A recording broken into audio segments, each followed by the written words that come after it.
Up next, the Cannabis Reporter Radio Show with Snowden Bishop. After this message. Evergreen's calling. Now that doctors and patients have discovered the many benefits of hemp-derived CBD, Alpine Miracle's nano-emulsion CBD formula is one of the most bioavailable on the market today. It's 100% THC-free, so you can order it online anywhere in the U.S. Order yours today at alpinemiracle.com. Scientists are just beginning to understand its essential role in maintaining optimal health. Get yours today. Use the code REPORTER and receive 10% off. Don't wait. Get it now at alpinemiracle.com. And now, it's time for the Cannabis Reporter Radio Show with Snowden Bishop. Listen in as Snowden interviews cannabis industry pioneers, marijuana experts, policymakers, medical practitioners, patients, and other amazing individuals with compelling stories to share. It all happens right now. Here's the Cannabis Reporter, Snowden Bishop. Evergreen is calling. Hi, and welcome back to the Cannabis Reporter Radio Show. I'm your host, Snowden Bishop, and we have a very special show lined up in honor of veterans who find healing through cannabis therapy. It was devastating to learn that yet another veteran took his own life outside of the VA building in Missouri last week. And a month before Veterans Day last year, we reported on a similar incident which took place outside of the Veterans Administration building in Phoenix, Arizona. Hearing news like that just makes my heart hurt, especially since suicide is preventable, and there is never any good reason why any veteran at all should ever reach the point of wanting to end his or her own life. Unfortunately, it is widely reported that veteran suicide occurs 22 times a day on average. Cannabis is helping veterans cope with the debilitating effects of PTSD, and it's also helping veterans transition off the dangerous drugs, including anti-anxiety meds, antipsychotics, and opiates, which only exacerbate thoughts of suicide. Unfortunately, cannabis is not available for veterans suffering with PTSD in states like Missouri, which haven't fully adopted cannabis regulation. Our guest today is one who knows this problem all too well. His name is Leo Bridgewater. He's a retired Army specialist and veteran of the Iraq and Afghanistan wars who lives in the state of New Jersey, which only recently adopted medical marijuana regulation.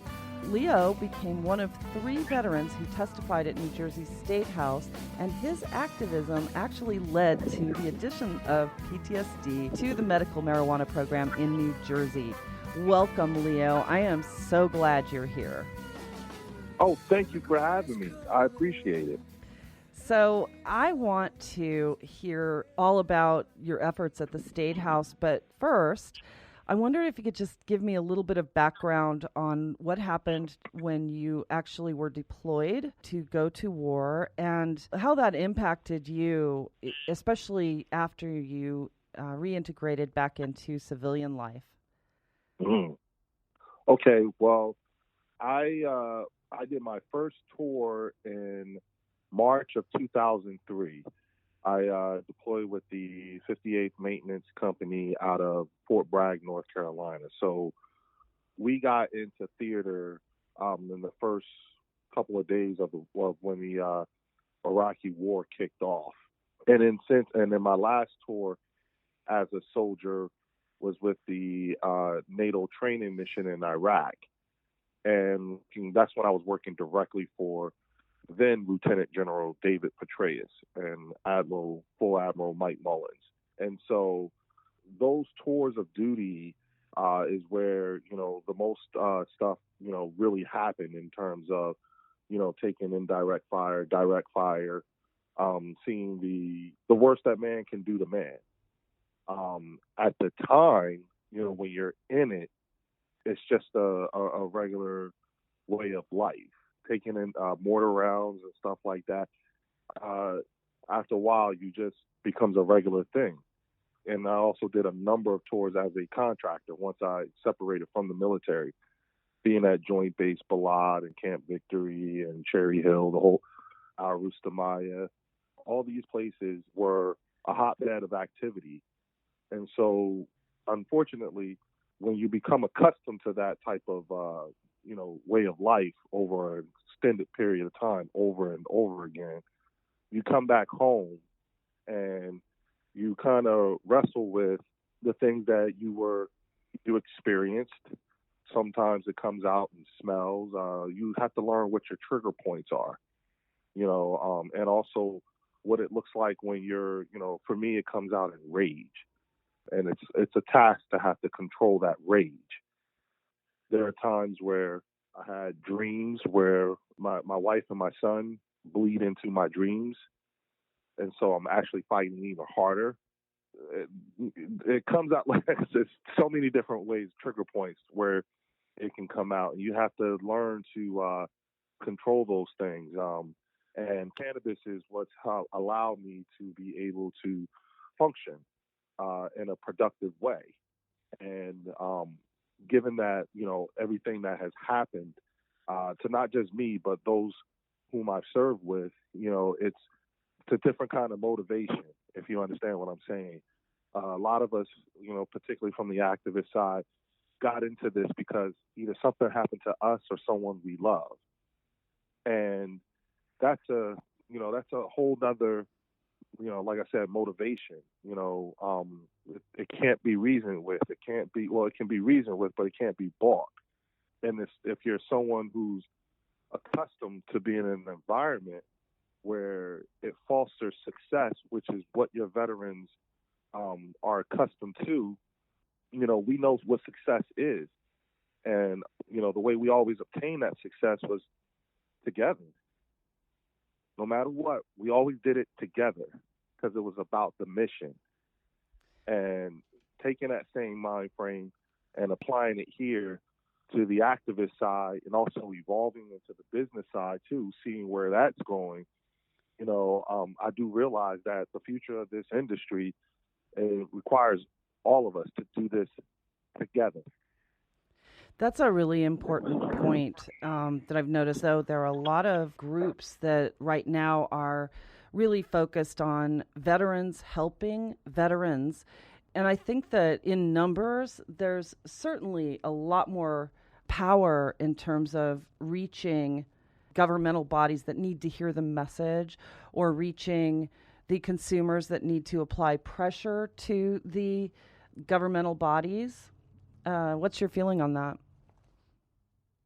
Because I'm a veteran, and this is my experience with, I've traveled all over the state of New Jersey as we go trying to legislatively legalize cannabis, trying to educate people because we understand that the consumer education is very, very important here. And in talking to folks, when you look at the current political and racial climate of this country, particularly with today, the general population tends to lean more towards the word of a veteran before a politician nowadays. And that's telling you something.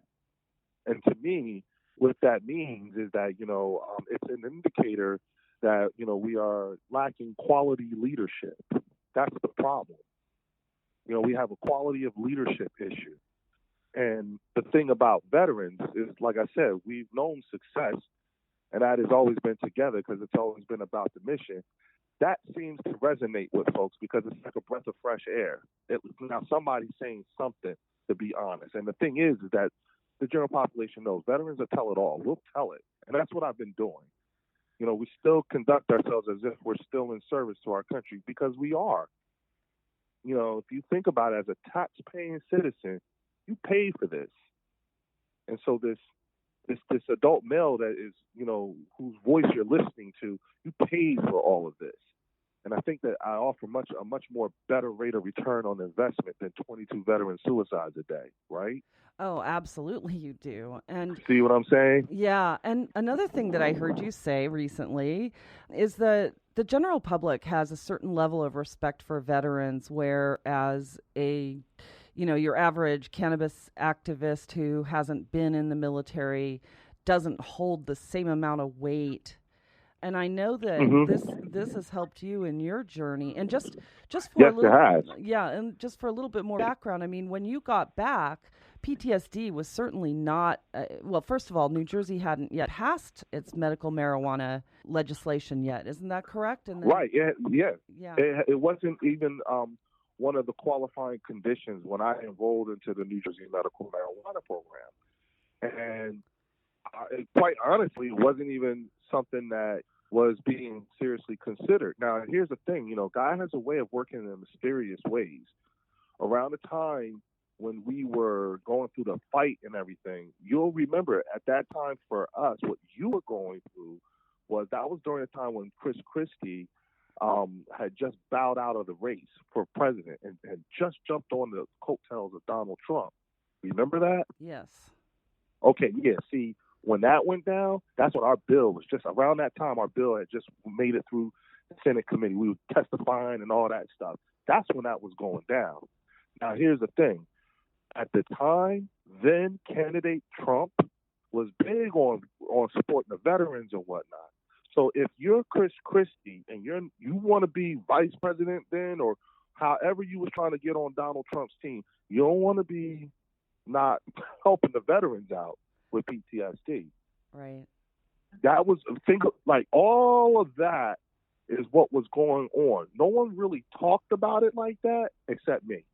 Right. Because I saw it. I kept saying it. Wait a minute, hold up. This is going to go through because you have to understand at that time, a lot of people, a lot of different organizations kept telling me no. They didn't think it was going to happen. First, they said they didn't think it was going to get through committee. And then when it got through committee, then a lot of people was like, oh, he won't sign it. My man waited to the last day to sign it. Yeah. He waited to the very last day. But understand, at that time, you know, he had just jumped on Donald Trump's coattails. And mind you, Donald was in New York. So it would have came back real quick. You got that Bridgegate thing was just popping off. It wouldn't have been a good look. And I kept telling folks, like, he's going to sign this, especially, and mind you, 22 veteran suicides a day was a brand new number at that time. We just heard it. Right. Because remember, they couldn't decide what it was, 22, 28, something like that. And look, half that 22 is the Vietnam veterans. Right. So we now have more Vietnam veterans who came home and killed themselves than the ones who actually died in the war. So we're talking way over 58,000. And Snow, we passed that number years ago. Right. I think I read something recently. In fact, after I had spoken with you before, I read something to the effect of almost like 130 or so thousand Vietnam veterans have committed suicide. Suicide, yeah. We like almost doubled it. Right. And the thing is, with the American population, most people see everybody got a line that even they won't cross. And for most Americans, when it comes to veterans and veteran care and stuff like that, you know, that's a deal breaker for them. Right. Like, we take care of our veterans. You see what I'm saying? Yeah. So this whole thing this is not sitting. I can tell you right now, just by talking to folks and stuff like this is so not sitting well with the American people. This whole thing with veterans, they're not liking it at all. So when I'm in that state house, see, they talk to me different than they talk to you. Right. It's just different. And and the thing is that I work directly for General David Petraeus, Admiral Mike Mullins, General Rick Lynch, Air Marshal Dusty Miller, Major General Agner Rokas, Major General Anthony Kukalo, Brigadier General Phillips. Like, when I say work with them, I was on their comms package. I've seen these men pushing pens. I've listened to these men make some hellified decisions that are very, very scary. And so you cannot put a little black boy from Trenton, New Jersey, in a room on a continuous basis with that caliber of mind and think he ain't going to pick up something. Right. It don't work that way. Yeah, well, clearly you were given the floor to speak. Clearly they respected you enough to allow you to present the case for this, and you were successful. I mean, that's huge. Yeah, well, the thing is that you understand, like, the one thing, regardless of how folks may feel about Chris Christie, and I mean, you know, I have my own feelings, but I won't. The one thing I won't do is I'm not going to entirely get on a soapbox and kick that man's back in, because understand something.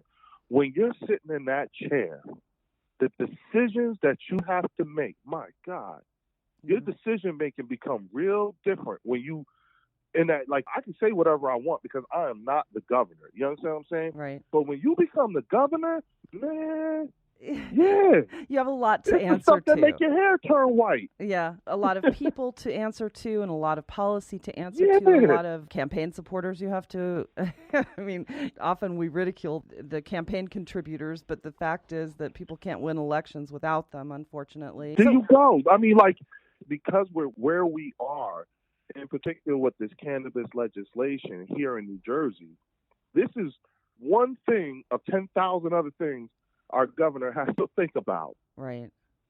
And the thing is that unfortunately, our industry is in a state of chaos. But here's the thing. This is the beauty of it all. We're looked at as a state. We are looked at as somewhat of a unicorn right now because we are legislatively legalizing cannabis. And this is different than it being some kind of a ballot referendum. Right. And when you look at the quality of leadership, and understand, I just told you what my measuring sticks for leadership are. Right. Okay. When you look at when I look at our current governor, I sleep better at night. I pray for him too, but I sleep a whole lot better knowing this man is in, because I understand, like, he has to have that vision. He's trying to right a major wrong in the state of New Jersey. Yeah.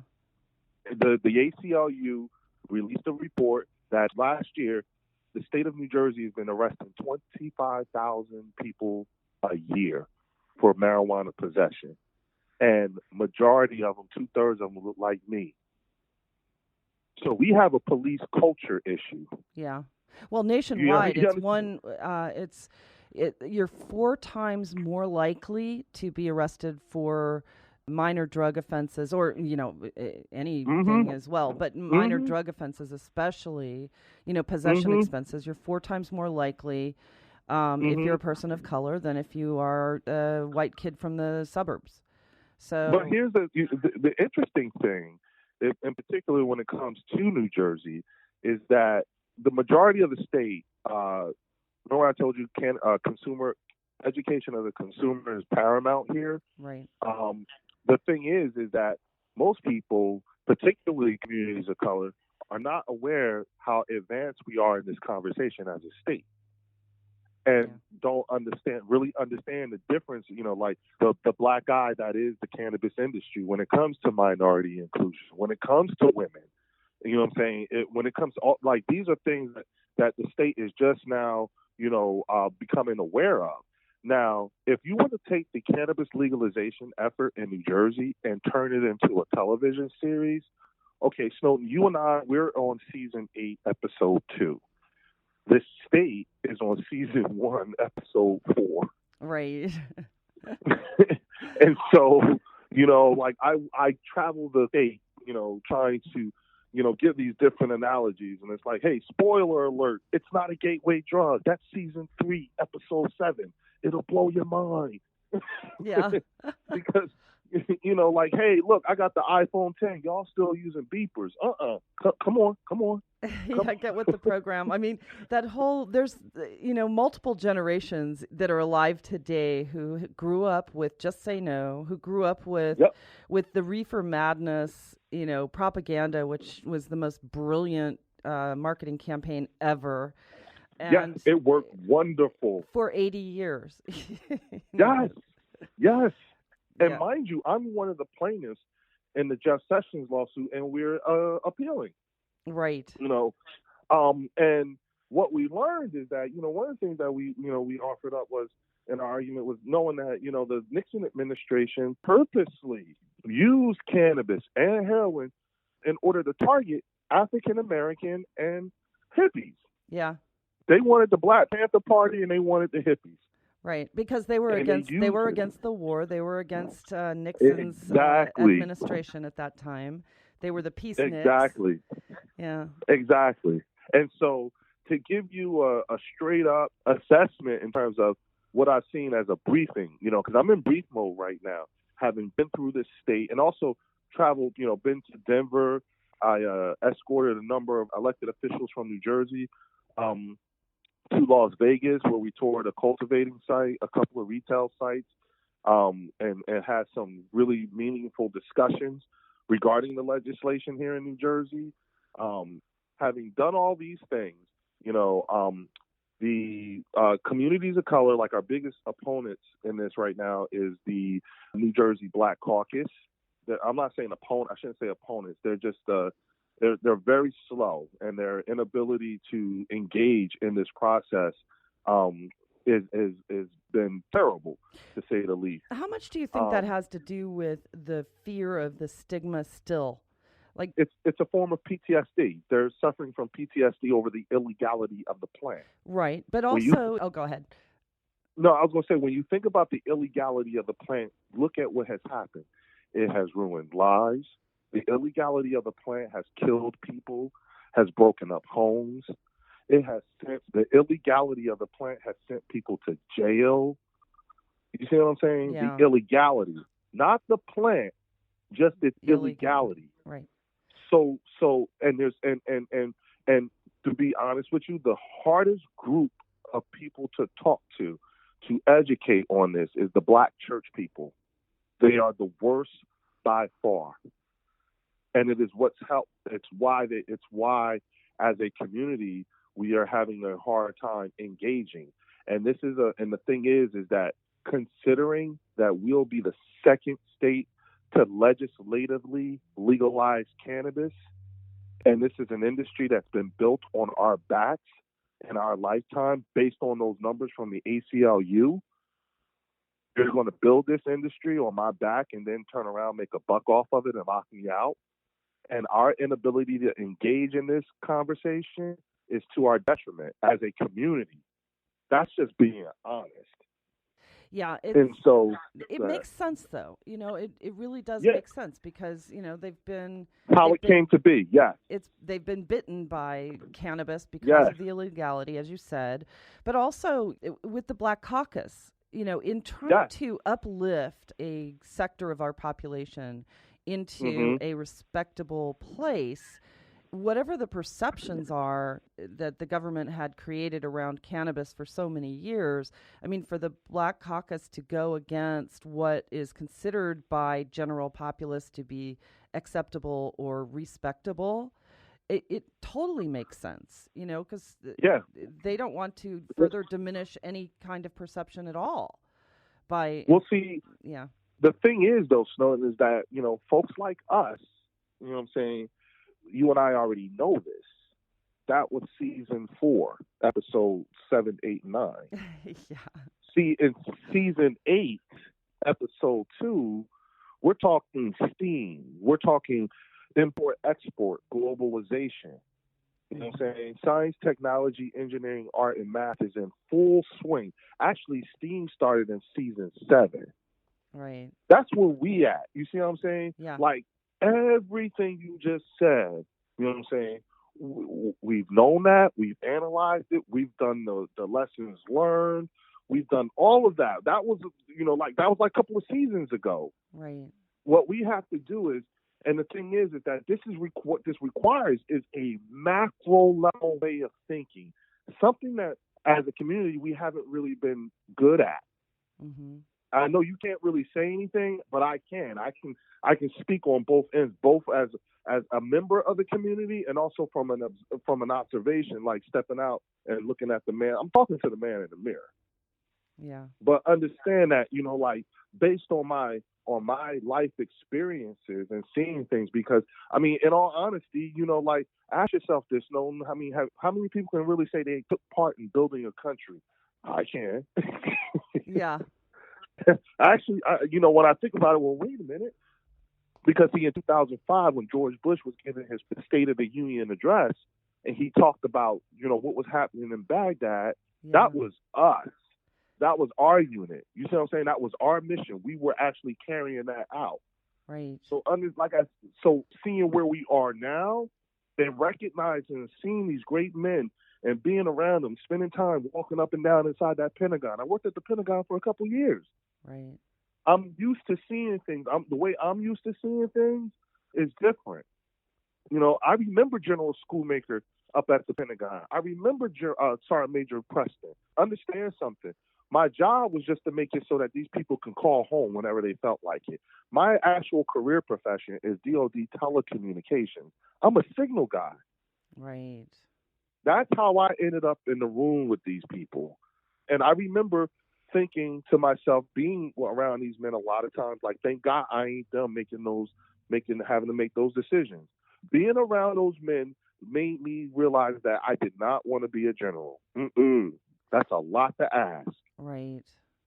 Yeah, they carry the weight of the world on their shoulders. Yeah. Sure. And the thing is that right now, we are the only ones who will ever experience the end of prohibition on cannabis in New Jersey. Not our children, too young. They can't do anything. Right. Not our parents, too old. They can't do anything. It's us. And the fact that the industry as a whole, like something like 75% of the upper echelon ownerships and positions in this industry is occupied by middle-aged to older white men, that's not by design. That's an indicator of chaos. This industry is in such a state of chaos that's where it ends up like that. Nah, see, we could bring order. By legislatively legalizing cannabis, we can mandate that minority inclusion take place. We can mandate that there be a fund. We can mandate automatic record expungement. We are not just talking about facilitating a cultural shift in how we view this plant, Snowden, but we're also talking about facilitating a massive, massive transfer of wealth. When you think about the logistics behind this, like, God, like we almost can't quantify. It can't be quantified. Right.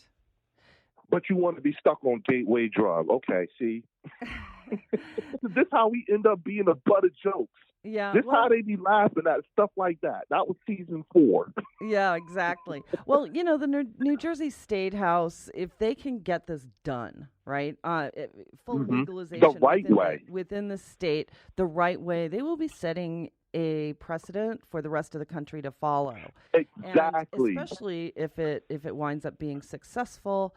But you raised something just very briefly in what you just said that I want to address, and that is that the immediate expungement of records, and unfortunately that's not happening in a lot of the states that are already regulating cannabis. I mean, people are still walking around with felony convictions, and worse, I spoke with another veteran the other day who was saying that there's a huge problem when a lot of these people decide to try cannabis, and especially in the states that haven't regulated, or in the past before any states regulated, when they were caught with cannabis in their system, especially if they were on active duty or whatever, they were dishonorably discharged and they lost all benefits.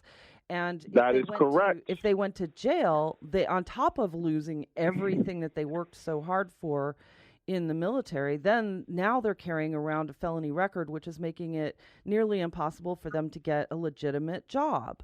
So that is correct. Right. And non-veterans who experience, the felony conviction of having a joint in their pocket, they're also barred from getting a good job. And in some instances, they've lost their voting rights. They've lost all sorts of things. So they're really taken out of society in a way that is just so unconscionable in my view. And again, the PTSD over the illegality of the plant. Right. Yeah.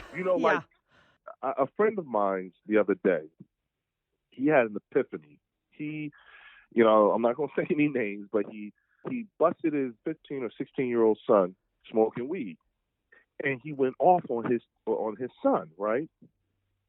And he said, in the midst of going off, he said it finally dawned on him that all of his yelling and screaming about his son smoking weed did more damage than the plant could ever do. Right. The shaming of it. Yup. He said, I realized I did more damage to my son than what that plant could ever do, just by what I just did. it was a light bulb moment for him. Yeah. You know, I said, there you go, bro. Yeah. There you go. Welcome to the new world. Exactly. Well, and so multiply that shaming by what it must feel like to have to go through the court system, be incarcerated for years, and if you don't have to. You know what? We don't even have to imagine. We got 25,000 real cases every year that drive home the point. Yeah, and that's been average here. Right, and since the war on drugs began, more than 2.2 million incarcerations with felony convictions for marijuana. I mean, it is it's ridiculous when you think about it. But when you follow the money too, look at who's profited from it. Not only the obvious, the pharmaceuticals and the alcohol industry, but the private industrial complex, private prisons. Yep. Yeah, listen, when you talk cannabis legalization in New Jersey, you are messing with some old money. Right. Because the pharmaceutical industries have been here for generations. When you talk about cannabis legalization in New Jersey, you also messing with some long money. Because the alcohol industry has been operating in this state for generations. Right. And when you talk about cannabis legalization in New Jersey, you also messing with some new kind of money, but not so old money. And that's the prison industrial complex. Right. It's blown up. Yeah. So there's some industries whose bottom line we are really, really messing with. That's the reason why the NFL won't touch it. Mm-hmm. That's the only reason why the NFL will not touch it. And they like to play dumb. Right. Well, and if you think about it, it makes no sense. Yeah, like veterans, the former pro football players are one of the groups that need cannabis to protect their brains from the injuries of football. It's like they need it. They need it way more than I do. Yeah. Because their brains suffer those hits on a continuous basis. Can you imagine? Like, there's a football team there. I think it's the Atlanta Falcons. They passed out something like 6,000 pills for in one season. Right. For 53 guys, 6,000 in one. What? I know. Well, it really makes you think. And when they're seriously injured, the pills like triple for each player. And no wonder so many come out addicts. Addicted to opiates, and now that they have these restrictions on how many opiates you can get, now that you've made a nation of addicts on opiate medicine, now what are they going to do? They go to the next best thing, heroin, which is basically all the opiates are. That's what they've been doing anyway. Yeah, they've been legalized heroin. Mm-hmm. Yeah, and then you see these stories about these pharmaceutical companies with 22 million doses going to a town of 40,000. Right. It's like, well, I try to tell folks, man, look, they passing them pills out up at the VA like it's candy. I mean, it ain't no joke. Fentanyl, oxycodone, Percocet, you name it. Boom, boom, boom. And in some cases, they actually mailing the stuff to you. And not to mention the antipsychotics like Haldol and the benzos like Marinol, all that stuff. Yeah. Right, yeah. which not only make you sick in the liver, but they create dependence. Like if you try to wean off of those drugs, you actually experience harsher symptoms than you had to begin with when they prescribed them to you. I mean, it's just it's a vicious cycle. Yes. So imagine, because I just like everything we're saying. You can take out Trenton, you could take out North, you could just take out whatever name of your town, just put your own town's name in it, and it'll all apply. Right. So what that all adds up to is a lack of quality leadership. So New Jersey being being what I call the unicorn, we actually have an opportunity to bring leadership and order to an industry out of control. You know what I'm saying? I'm sorry, to an industry in its baby stages that can and also set forth, and the states that already done it and are trying to improve and everything, we can give them a point of reference. Right. By how we do it. Right now, I live in Trenton, New Jersey. And in Trenton, New Jersey, within a 100 square mile radius, it's known I got access to 7 million people. Right. I live next to the city, the number one cannabis consuming city in the country. And I'm 55 miles from New York. I'm 30 miles from Philadelphia. Right. One of the largest markets in the country. And mind you, 2 states that only have medical marijuana and they don't even allow for flower. Right. So what do you think is going to happen when we go live? Yeah, you're See what I'm basically saying? you're going to eliminate at least 10% of that population incarceration. See what I'm saying? Yeah. See, that's a lot. And mind you, that's a, see, see what I'm saying? Yeah. Like, it's a lot. Season 8, episode 4. Yeah. In the saga, we really should do a saga of the cannabis movement. I mean, yeah. Well, think of how far we've come just in the last 5 years. I mean, we went from having, a handful, you could count them on your fingers, of states that actually regulated cannabis for medical use only. And, of that, it was basically just for, children with epilepsy and a handful, nausea caused by chemotherapy. And now, I mean, look at where we at. Right, more than half of the United States, and I think people are waking up. The only people that are not awake right at the moment are the people running the Department of Justice, the DEA, our current presidential administration, although he used to be on board, but not anymore apparently. And then there's some holdouts. And a lot of state and local officials. Well, yeah. Listen, if you are still saying gateway drugs, you just dated yourself. Right. Like, remember I said that was season 1, episode 3. Like, where you at? Yeah. Whenever it's already been proven scientifically. Yeah, that's what. Yeah. Yeah, to the trained eye and to the trained ear, whenever we hear gateway drug, we always look at you like, what year are you? Right. Well, we don't even talk that way no more. Not only has science proven that it's not a gateway drug, science has proven that it's actually an exit drug. And, thank you. Yeah, and that was season 5, episode 2. Yeah. See what I'm saying? Exactly. Like come on. Yeah. Well, I actually interviewed a doctor a few months ago, Dr. Dana Balin, who is working with pro athletes and cannabis, and basically left her ordinary practice to do this full time. And she educates people about how this is really helping athletes from that perspective. But she said in her experience, even before the science was, debunking the gateway drug, she noticed that the people who she worked with back when she was still practicing the opiate medicine for sports injuries, she said she noticed that the people who were regular cannabis users were less likely to become addicted to the opiates that she prescribed, and they needed a lower dosage of the opiates to take care of, a broken leg. So now they're starting to see that people who are addicted to these opiates, when they start consuming cannabis, their cravings for the opiates actually decrease, not the other way around. So there you go.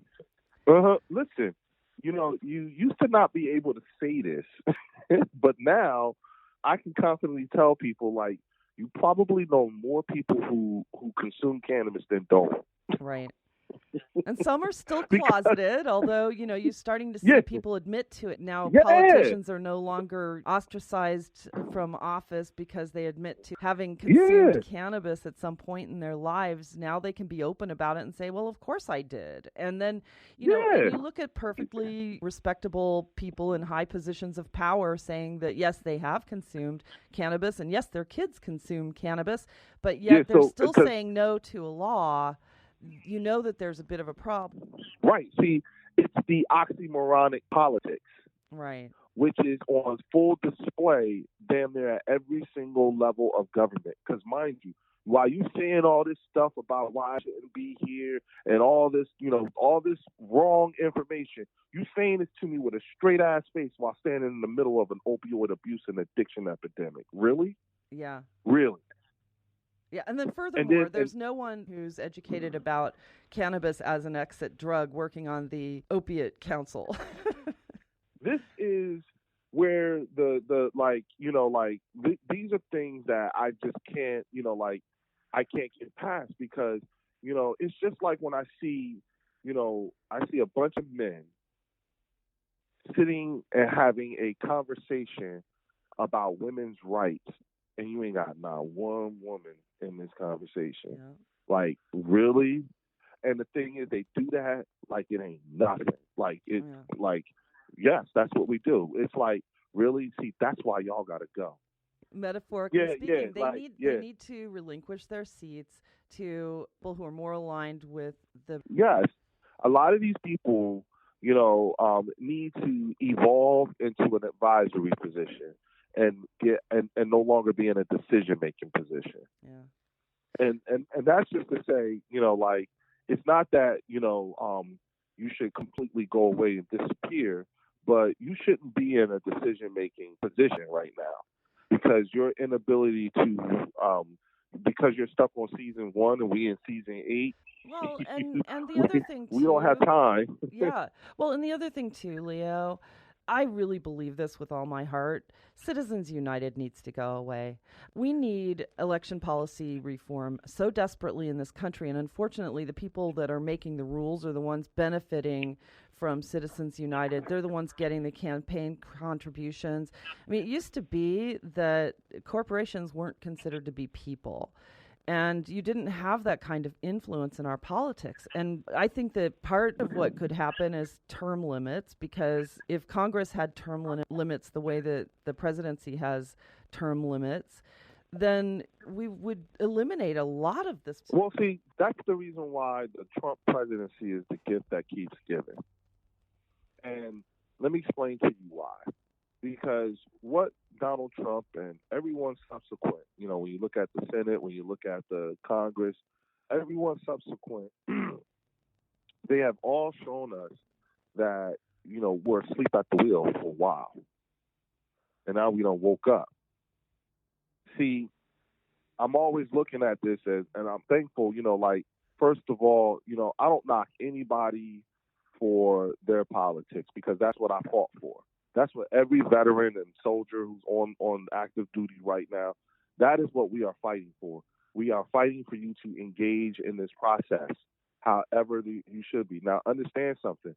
The reason why I'm saying that is because I live in the capital city of New Jersey.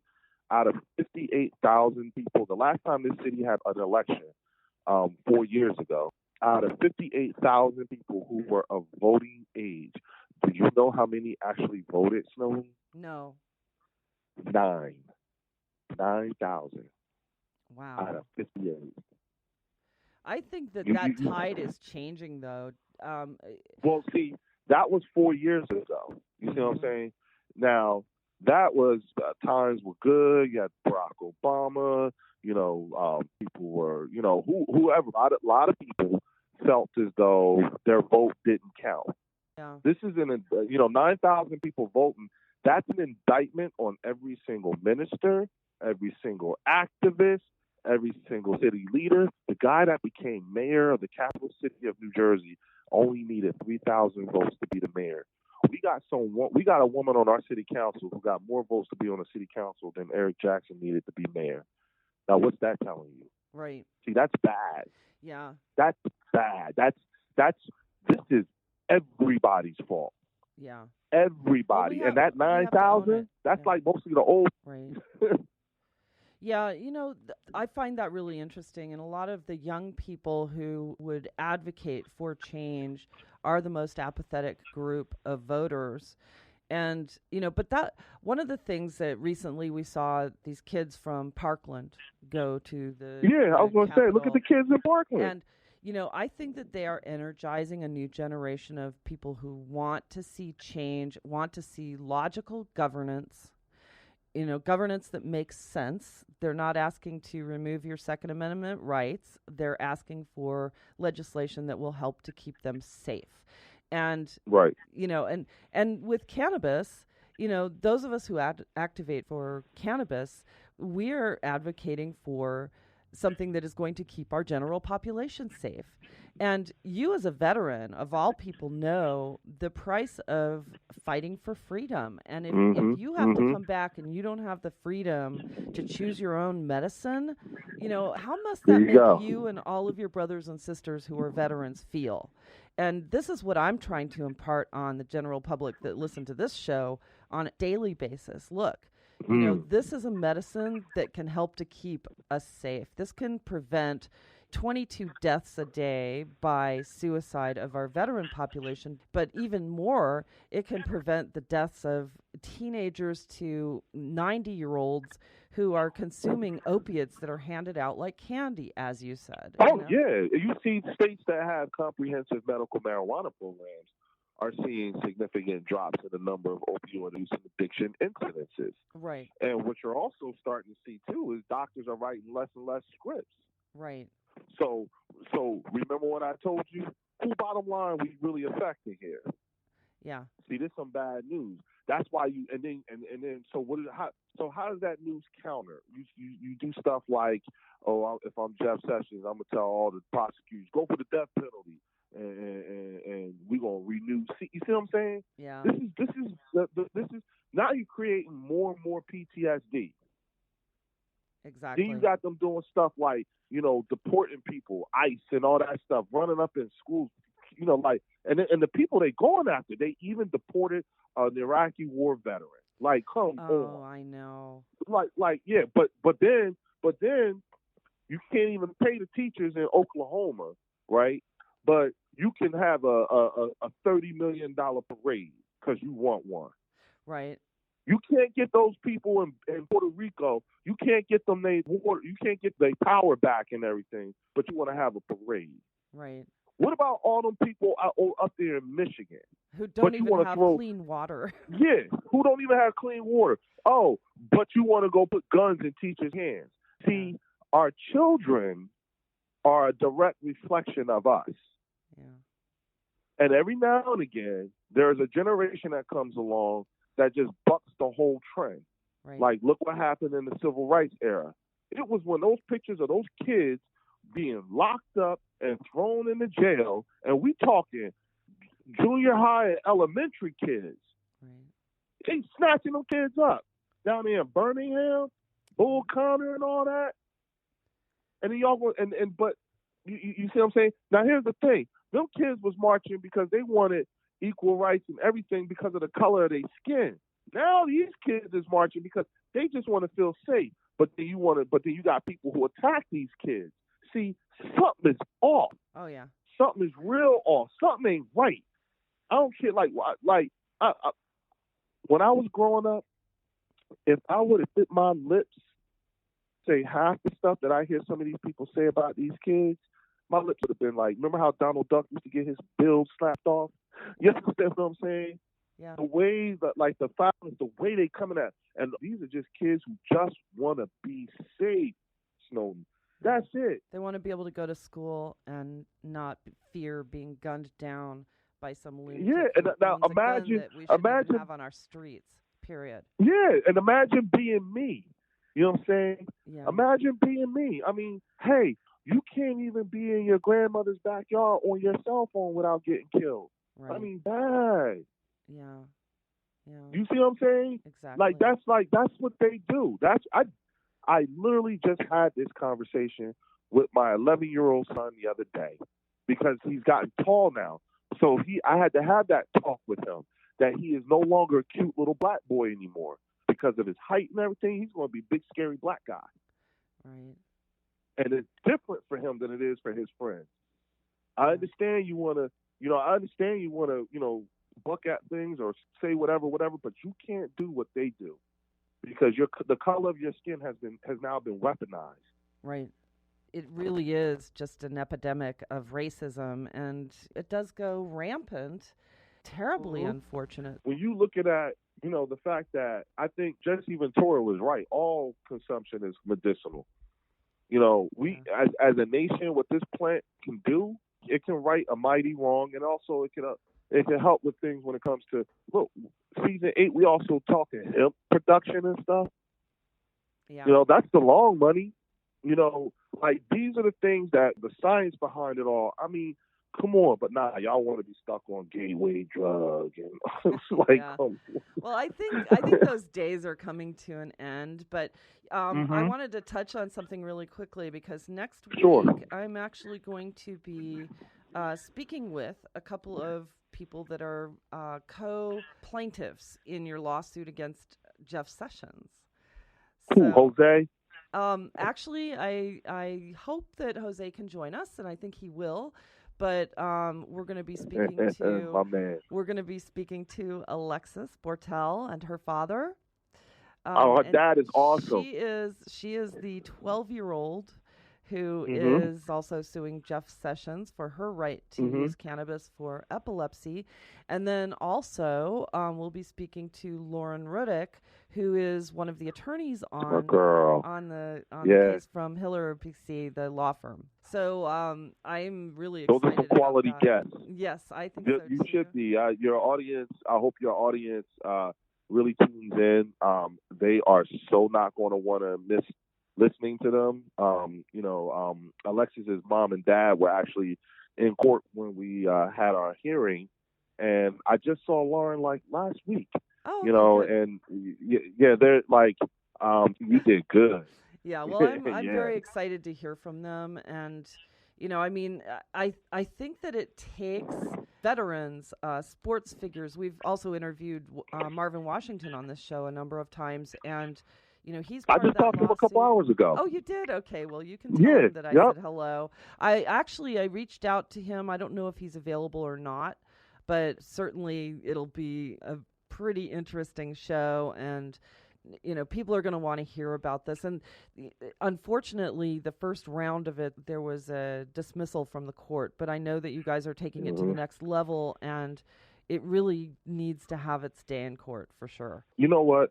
Marvin Washington said one of the most profound statements that I've ever heard in regards to the cannabis legalization and industry effort. And he said, we are the most unorganized truth against a very organized lie. Yeah. And it was like, damn. Yeah, well, you know what? That's what Okay. we're trying to fix. Because Yeah. really what it boils down to is education, because, the message gets mixed up regionally, I think. And also by sector as well. I mean, certain people want cannabis legalization for one purpose. Some want it for another purpose. And depending on what region you live in, the purpose could be considered to be taboo or not. And there is I would agree with that. Yeah, too. there's no consistency across state lines, and that goes for the Mhm. business of it too. So, but I think as more and more states adopt regulation, the federal government's going to have to jump on board. If you guys win this lawsuit against Jeff Sessions, then it'll be the end of Schedule 1 for cannabis because it does not belong in Schedule 1. So, we'll see how it goes. But I agree. I think that I'll take it a step further and say that I don't think you'll be able to be president of the United States without being for federally legalizing cannabis. Yeah. What is it now? 70 to 80% of the American public thinks that full legalization is just fine. So, yeah, and it's growing. It's growing as more and more people learn about it. And here's the thing. Again, one of the reasons why the Trump presidency is the gift that keeps giving, because every day, every time I turn around, this dude is doing something that's creating more and more PTSD, reasons why you need to be medicated. Yeah. Like what happened to the Dow the other day. Now we're about to get into a trade war with China on steel. You see what I'm saying? Yeah. Like, these are all things like this, like, a lot of people, you need something. What you don't need is these opioids, because that's what the traditional way of treating post-traumatic stress disorder. But now, especially here in New Jersey, this is a very, very unique opportunity that unfortunately, not everybody understands, what is before us, because we're in our own way. And the thing is, I'm coming from the perspective, I've been to war. I've seen the worst that man can do to man on a continuous basis.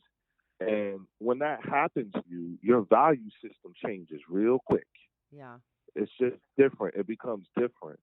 And so But what and so I'm not interested in getting rich. Now, what I am interested in is I'm interested in seeing my state get a win. I'm interested in seeing my city get a win. Yeah. I'm interested in seeing my people get a win. Well, and restoring their rights to healthy and happy. Now I'm not an anomaly at all. I'm just a veteran. Well, I wouldn't That's call you it. just a veteran. I would say thank you for your service and your continued service on this issue. Leo, you are to be commended for all of the work that you've done. And there's so much that you've accomplished, and I know that there's still more that you are going to accomplish. And with more people like you really stepping outside of the comfort zone to advocate for this cause, I mean, it really is going to create, I think, a better America in the long run. I think so too. Yeah, I agree. Go ahead. We're that's the thing about us veterans. We're comfortable with being uncomfortable. Yeah. Well, and for all the division that was created during the 2016 election, this issue is one that can bring people together. And I think that, and the more ridiculous policy tweets that we hear about day after day, the more that those happen and attempt to divide us, it seems that there's a groundswell of unity that's happening across the country right now. And it really is sort of catalyzing this movement of, okay, wait a minute, we can't just be railroaded here. We need to step out and do what's right. So I'm hoping that is infectious, and that, hearing people like you will inspire other people to really get involved in this particular fight, because this is one issue that can certainly bring a lot of people together, create a lot of healing, solve a lot of the problems that we have from our criminal justice system all the way down to our environment. If we could just get this plant legalized. So with that, Leo, I am so sorry. We have to call it a close for this show. It always goes by. Wow, this was quickly. deep. Yeah, this was deep. This was good. Thank you. This was a therapy session, for real. Well, you know what? I am so grateful to you for being on. So before we close, I have a couple of announcements. First, I just want to make sure that you check out events on thecannabisreporter.com. The World Medical Cannabis Conference and Expo is taking place in Pittsburgh on the week of April 13th. I will be there talking on the topic of hemp, along with a world-class panel of hemp experts. You don't want to miss it. Secondly, I'm very proud to announce that we are launching a new section on the Cannabis Reporter dedicated to veterans. Please be sure to check out the videos, Veterans Giving Voice to this important cause, and one of the first that you will hear is of Leo Bridgewater, so you don't want to miss that. So once again, I'd personally like to thank my guest, Leo Bridgewater, for sharing his insights and vast knowledge with us today. If you want to learn more about the work that he's doing, please visit us online at thecannabisreporter.com. Click podcast to find today's episode. I will post his bio along with information and a link to his website so that you can join his fight. We have a lot of others to thank also. First, I'd like to express our gratitude for our radio sponsors, Alpine Miracle, Health Terra, and Compassionate Certification Centers. We certainly couldn't be doing this without you. I'd also like to thank Eric Goodall, the composer of our beautiful theme song, Evergreen, our engineer Ty, and the team here at DigiLabs for making us shine. I'd also like to thank our program directors at XRQK Radio Network and Society Bites Radio for distributing our show so you can hear it. And last but not least, thanks to all of you for listening around the nation. I'm your host, Snowden Bishop, inviting you to join me again next week, same time, same place, for another episode of the Cannabis Reporter Radio Show. Until we meet again, be safe, stay informed, share what you've learned, and make it a great day. Evergreen is calling. Evergreen is calling.